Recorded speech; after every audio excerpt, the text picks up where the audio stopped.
Welcome back to SportsLine here on News Channel 5 Plus. We continue our conversation with the voice of the Tennessee Titans, our man Mike Keith. Mike, thanks for hanging with us, man. It was pretty easy. I just sat here. Well, Mike, so much is being said now about Ryan Tannehill's struggles. Obviously, the interceptions are up. He went into the last weekend leading the NFL in interceptions, and obviously he doesn't have his full arsenal of weapons. But what are you seeing in the booth in terms of not only Ryan Tannehill's interceptions, but these turnovers in general? Is it a case of just not securing the football? Should fans be concerned about what they're seeing from the offense, and in particular, Ryan Tannehill with the turnovers?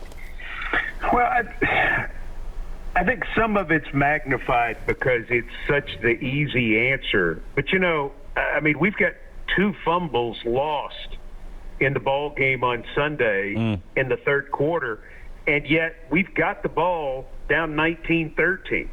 We had a couple of turnovers in the game against Houston and got the ball in the fourth quarter down 19-13. The majority of the turnovers that have come, 5 of the 9, as a matter of fact, have come, you know, sort of late when things were decided. So it's not like they were it can be a little misleading, and I think it's the same way with Tannehill. I mean, you made the point. He hasn't had his complement of receivers, and when you don't have guys getting great separation, in large part because teams don't fear your speed on the outside, people sit on things. And there have also been certain situations where Tannehill, like on the 4th and 2 play, he's got to throw the ball there, John. He's got to throw it. Yep. It gets picked, but he can't not throw the ball there. Right. So I think it's a combination of circumstances. Is he pressing a little bit? Maybe. Can he make some better throws in certain situations? Yes. Oh, yeah. I mean, I don't think he's been perfect, but I think what's going on with Tannehill is more symptoms of what's going on offensively than him causing the problems himself. Now, he needs to have a great game Sunday. And he needs to have a great game Sunday because he needs to get it back on track and get this offense back on track. Right. They got to start scoring some points again. And they're going to have a few people back. They're going to be a little healthier in the offensive line. They need to go get it, not just as Ryan Tannehill, but as a unit. Still, would I like to see him put up some really good numbers and gain some momentum coming out of this game, especially on the way to Pittsburgh? You bet I would. And, Mike, that's the thing. That's what I've been telling people. It's like he's not a 4 interception in one game guy. He's not a high interception guy. Right. At least I haven't seen that since he's become the starter here. He's done a real nice job, I think, of taking care of the football. But, again, as you know, when you don't have your top weapons, when A.J. Brown's not available and Julio Jones is not available, a good defensive team with a good, smart coach like Belichick, when you're playing the Patriots, you're right. They're just going to squat on everything and say, all right, beat us deep. We don't think you have enough speed to get past our guys, so we're going to squat on everything. And I think that was a big problem in the previous game against the Patriots. Well, and I mean, you see what Belichick did last night. Yeah, how about that, by the way? Belichick is going to do whatever he has to do to win the game, and he can make in-game adjustments. And he knew in our game a couple weeks ago, week and a half ago, that we couldn't run by him. I mean, we just couldn't. And so they started creeping closer and closer and closer because they weren't afraid of a deep ball or a catch and run. You know, we went into that game not having A.J. Brown, who has 46 catches on the year.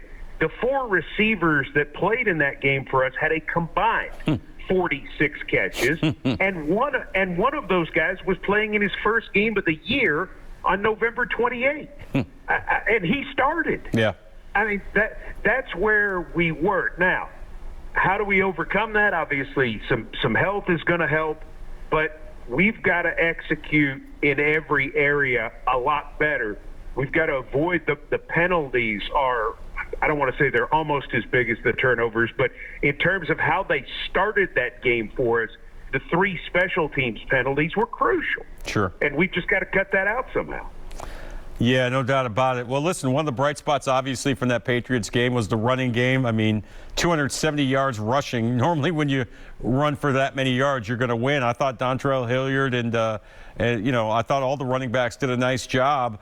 That's got to be a positive going forward as we await Derrick Henry's return. Yeah, Deontay Foreman looks good. Yeah, Deontay Foreman was the other guy. He's caught the ball well. I think we got a shot to get Jeremy McNichols back, who gives us some versatility. Those are all guys. I mean, you can play some of them together. You can play some of them in different roles and sort of mix and match. We've thrown to the backs a lot this year. We've thrown to the backs more than we've thrown to the tight end. That seems to be a Todd Downing change in the offense, that the check down option is going to be more the backs. And that's great. Let's be able to take advantage of that. Let's be able to take advantage of the screens. And let's certainly put the fear of the running game into people, understanding that if you can do that, you set up play action. And face it, John, and I think this is what we all know. Yeah. Our offense is set up for play action. Right. It just is. That's what we want to do. We want to suck you in, and then we want to throw the crossers. We want to throw the deep balls. If you look at what we've done in 19 and 20, tons of big plays in the passing game. It's either a deep ball or AJ's caught a crosser, broken a tackle, and gone 60 yards. That's what we've got to do more. We need some more big plays in that way because, listen, driving the football in this league, I don't care who you're playing against, it's hard to do consistently. It's hard to drive 80 yards and get a touchdown. It just is. Yeah, speaking of Belichick, how about that last night? I mean, you mentioned it. Guy will do whatever it takes to win.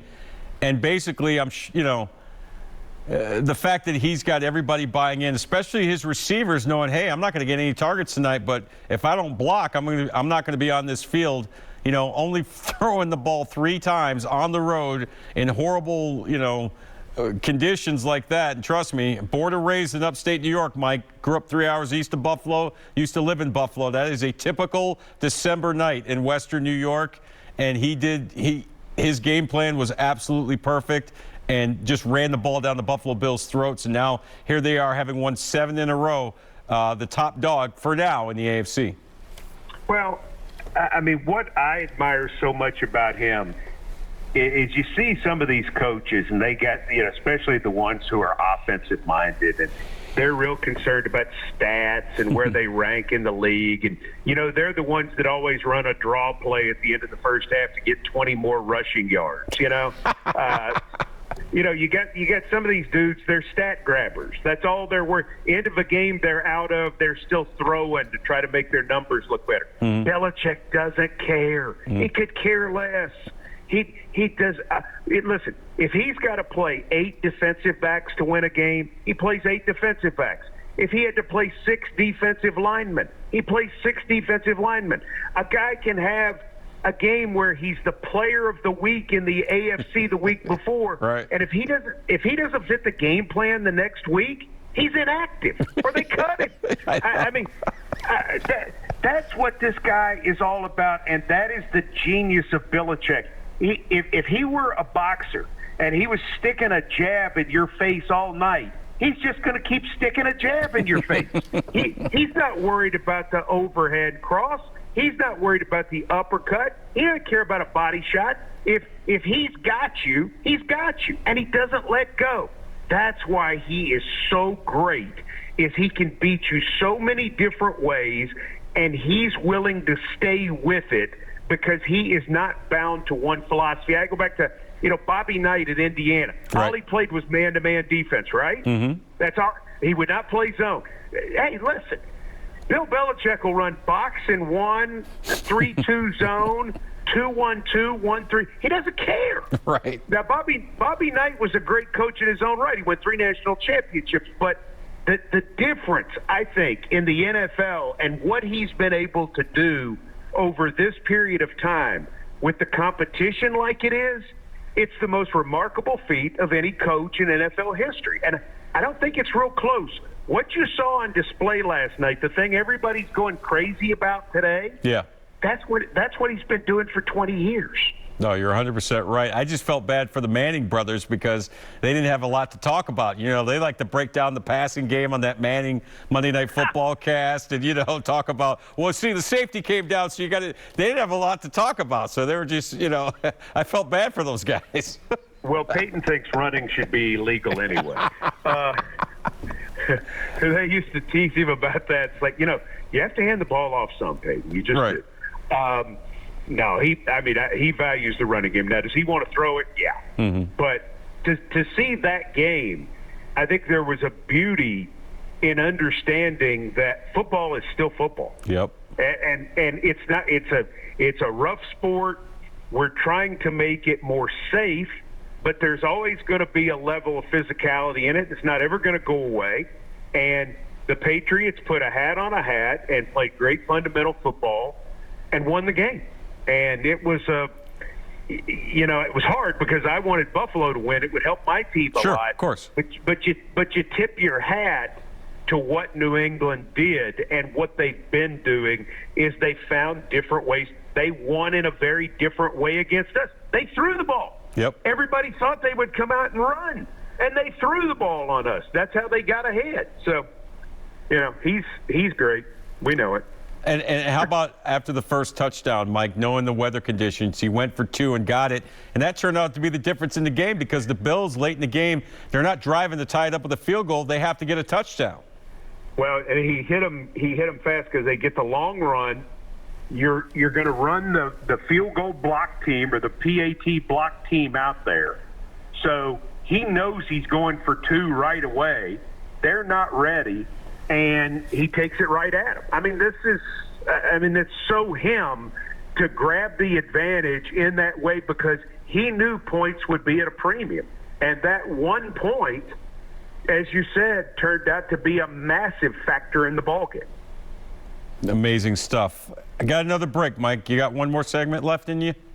I can do one more segment for you, Jon Burton. You're the best. All right, we'll come back. We'll wrap up our conversation with the great Mike Keith, Titans radio announcer. Your phone calls as well. Stay with us here on SportsLine.